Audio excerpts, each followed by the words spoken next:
Okay, one gun-toting Texan asked, "What did I want to be as a child?" Uh, in a in a roundabout way, I always wanted to be a soldier. Um, I always played Army. I always liked the idea of serving the United States, and later on, I ended up becoming fascinated with being a fighter pilot, specifically for the Navy.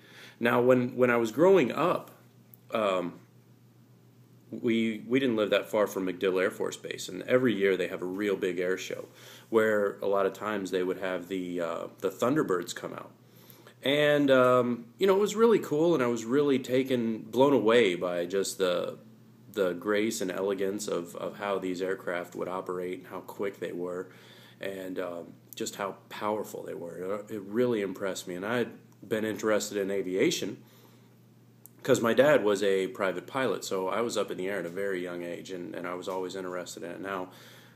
Nowadays, I don't have a pilot's license or anything like that, and I never really personally got into it, other than video games and flight simulators and stuff. But now, how I ended up uh, wanting to be more of a Navy pilot than an Air Force pilot, which I became neither, right? Uh, we eventually went to another place. I want to say it was one year at the Sun and Fun Fly-In over in Lakeland. We went to there one time, and they had the Blue Angels. I want to say they may have had the Blue Angels. It was something like that. And I saw those guys perform, and they were different because the aircraft were colored different. They had different moves. They did some pretty wild stuff compared to the Thunderbirds, which the Thunderbirds were very precise, very fast, and the Blue Angels were just like wild compared to them. And I got a chance to talk to one of the pilots afterwards, and he asked me what I wanted to be when I grew up, and I was really young at the time. I said, well, I wanted to be an Air Force pilot. He said, yeah, that's good. Make sure you're really good at math and go to college and all that good stuff. He says, you sure you want to be in the Air Force, though?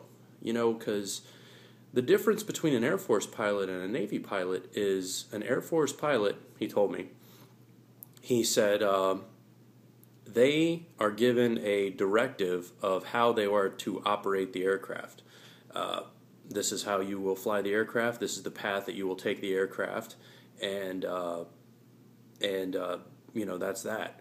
He said in the Navy, they teach you the limits of the aircraft, and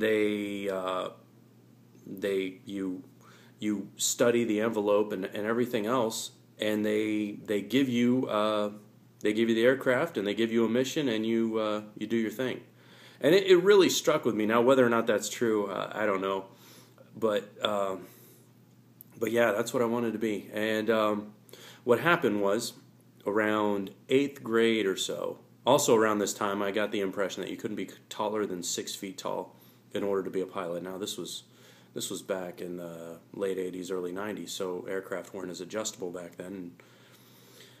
And I ended up becoming taller than 6 foot, and it thus crushed my dreams. And I didn't look into any sort of alternatives. I figured the alternative was to be like a bomber pilot or a cargo pilot, and of which I wasn't interested in. But I never really thought of like Army rotary aviation or anything like that, or just continuing to pursue it and see what happens. But so the cookie crumbles, right? And I ended up a garage mechanic, which, we'd always piddled around with cars and stuff like that, but it's something I never wanted to be, oddly enough. All right. We'll see y'all later.